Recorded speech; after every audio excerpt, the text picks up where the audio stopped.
హైదరాబాద్లో ఆర్ఆర్కే మూర్తి గారు ఉండేవారు.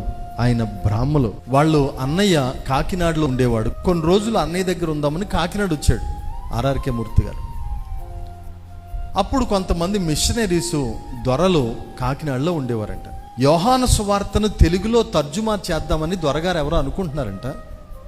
నాకు ఎవరైనా బాగా తెలుగు ఇంగ్లీష్ వచ్చిన వాళ్ళు ఎవరైనా ఉంటే నాకు పరిచయం చేయమని ఎవరినో అడిగితే అప్పుడు ఆర్ఆర్కే మూర్తి గారు అన్నయ్య దగ్గరికి వచ్చారంట. మీరు బ్రాహ్మలు కదా, యోహాను సువార్తను ఇంగ్లీష్లోంచి తెలుగులోకి తర్జుమా చేయాలంట, మరి నీకు ఎంత కావాలంటే డబ్బులు ఇస్తారు, దొరగారు వస్తావా అని అడిగితే మా తమ్ముడు బాగా చదువుకున్నాడు, వాడి పేరు మూర్తి, వాడిని పంపిస్తానన్నాడంట అన్నయ్య. ఈయన బ్రాహ్మడు, బాగా చదువుకున్నాడు, ఇంగ్లీష్ కూడా వచ్చి ఈయనకి పంపించాడు.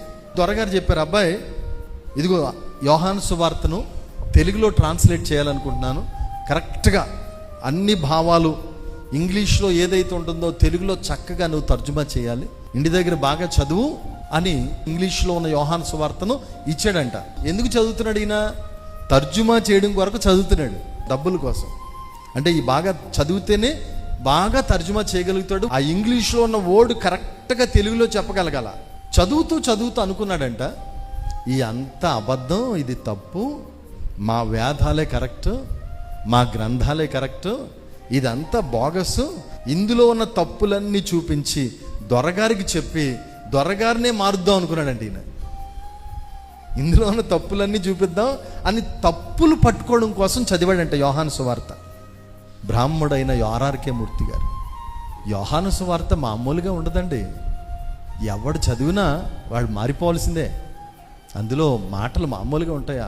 నిజమైన వెలుగు ఉండెను, ఆ వెలుగు లోకములోనికి వచ్చుచు ప్రతి మనుషుణ్ణి వెలిగించుచుండెను.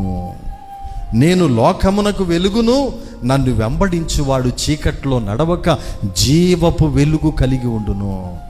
పునరుద్ధానము జీవము నేనే, నాయందు విశ్వాసముంచువాడు చనిపోయిన బ్రతుకును, బ్రతికి నాయందు విశ్వాసముంచువాడు ఎన్నడూ చనిపోడో. ఈ మాటలు చదువుతూ ఉంటే వేదాల్లో లేని పాండిత్యం, వేదాల్లో లేనటువంటి ఔన్నత్యం, వెలుగు ఇందులో కనబడతా ఉంటే చివరికి ఆయన ఏమన్నాడంటే తెలుసా? తప్పులు పట్టుకోవాలని నేను చదివితే ఇది నా తప్పులు బయటికి తీసుకొచ్చింది, ఇది నా తప్పులు బయటికి తీసుకొచ్చింది అని ప్రభుకి అంకితం అయిపోయాడు. అన్నయ్య అన్నాడు, రే నువ్వు జీతానికి వెళ్తున్నావు కదరా, ఏంట్రా రే అందులోకి కానీ వెళ్ళిపోతావు జాగ్రత్త అన్నాడంట. అన్నయ్య వెళ్ళిపోయాను అన్నయ్య అన్నాడు. ఇక నేను బయటికి రాలేను అన్నయ్య అన్నాడు.